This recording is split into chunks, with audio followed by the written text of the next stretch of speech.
Di Indonesia kita mengenal dua kelompok besar yang sama-sama mengaku Ahlussunnah wal Jamaah. Aswaja versi tradisional biasanya identik dengan pesantren-pesantren tua. Salafi atau dakwah manhaj salaf, kelompok yang ingin mengajak umat kembali kepada ajaran Islam yang murni seperti generasi sahabat Nabi SAW. Keduanya sama-sama Muslim, sama-sama cinta Islam, tetapi cara mereka memahami dan mengamalkan Islam sering sekali berbeda. Dan dalam 2 dekade terakhir, dakwah salafi tumbuh sangat cepat, dan ini punya dampak yang besar terhadap perkembangan aswaja di Indonesia. Bagi teman-teman sekalian yang penasaran dengan kelanjutan dari pembahasan video kali ini, maka tonton terus video ini hingga selesai agar kita menemukan fakta yang sebenarnya.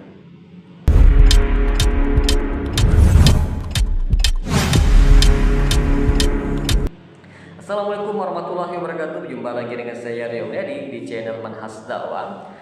Pada episode kali ini kita akan membahas tentang dampak dakwah salafi terhadap perkembangan ajaran aswaja di Indonesia. Dakwah salafi itu punya ciri khas teman-teman sekalian, seperti mengajak umat untuk mentauhidkan Allah secara murni tanpa perantara, menolak semua bentuk kesyirikan, khurafat, dan bid'ah, mendorong umat agar terus belajar agama langsung dari Al-Quran dan hadis yang sahih, bukan dari tradisi turun-temurun nenek moyang, menghindari taklid buta dan fanatisme kepada ulama ataupun kelompok. Dengan gaya dakwah yang ilmiah dan tegas tapi lugas, salafi berhasil menarik banyak kalangan. Anak-anak muda yang hijrah, mahasiswa dan kaum intelektual, santri-santri yang ingin belajar Islam dari sumber yang asli. Dakwah salafi bukan sekedar hadir, tetapi mengubah banyak hal dalam cara umat beragama. Disinilah mulai terasa dampaknya bagi ajaran aswaja. Yang pertama, seperti umat mulai bertanya, mana dalilnya?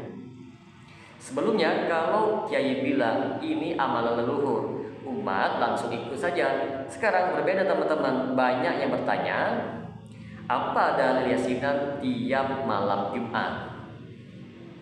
Ziarah kubur pakai doa-doa khusus ada tuntunannya atau enggak? Maulid Nabi model begini diajarkan Rasulullah atau tidak? Ini bikin sebagian tokoh-tokoh aswaja kaget dan gerah teman-teman. Tradisi yang dulu dianggap suci kini mulai dipertanyakan. Yang kedua, banyak anak muda meninggalkan amalan tradisi. Banyak sekali pemuda, santri, bahkan keluarga NU sendiri yang mulai tidak ikut tahlilan ataupun haul tahunan, menolak tawasul kepada wali atau kiai. Lebih suka sering sekali mengaji tafsir dan hadis ketimbang ritual zikir berjamaah. Kenapa? Karena mereka dapat pemahaman dari ustadz-ustadz salafi yang jelas dan berdalil. Bagi mereka ini bukan soal memberontak, tetapi ingin mendekatkan diri kepada ajaran Islam yang benar.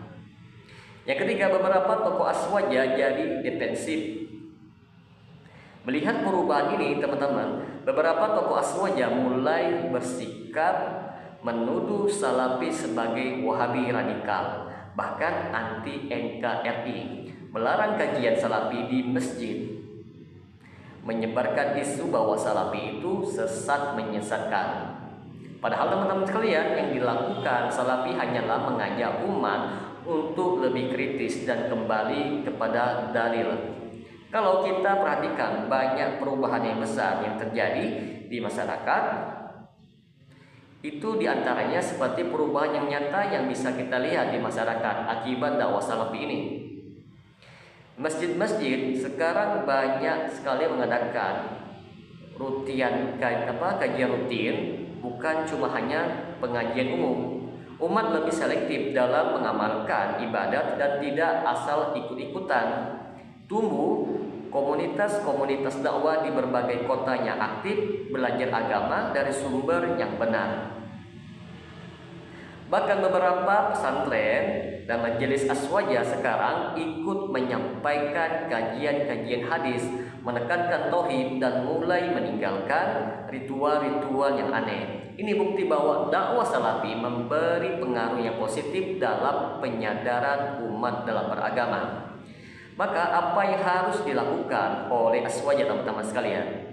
Kalau memang aswaja ingin tetap relevan, mereka harus berani mengkoreksi tradisi yang tidak ada dalilnya sama sekali.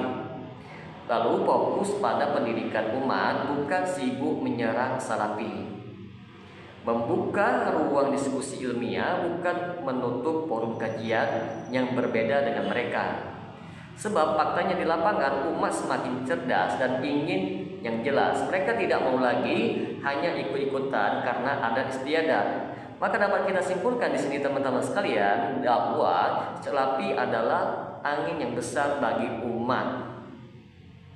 Dakwah salafi membawa perubahan yang besar. Mereka menghidupkan semangat belajar agama berdasarkan dalil, membuka mata umat bahwa tidak semua tradisi itu sesuai dengan syariat Islam. Menjadi tantangan bagi aswaja untuk berbenah dan kembali kepada inti ajaran Islam. Jadi daripada memusuhi, lebih baik belajar dan berbenah, karena akhirnya yang menang adalah kebenaran, bukan kebiasaan. Dakwah salafi di Indonesia bukan datang untuk membuat keributan atau memecah belah umat, tetapi ia hadir sebagai cermin-cermin yang memperlihatkan betapa banyak tradisi yang kita sudah jauh dari tuntunan Rasulullah SAW. Ketika banyak orang yang mulai kembali bertanya mana dalilnya, itu bukan karena mereka keras kepala, tetapi karena mereka ingin lebih dekat kepada Islam yang murni tanpa tambahan dan tanpa rekayasa. Salafi tidak membawa ajaran-ajaran baru, mereka hanya menghidupkan yang lama, Islam yang original dari Rasulullah dan para sahabat dan generasi awal umat ini. Kalau ada yang merasa terganggu dengan dakwah salafi, mungkin bukan karena salafi yang salah, tetapi karena kebenaran mereka membongkar kenyamanan yang sudah lama yang dibiarkan oleh orang-orang itu.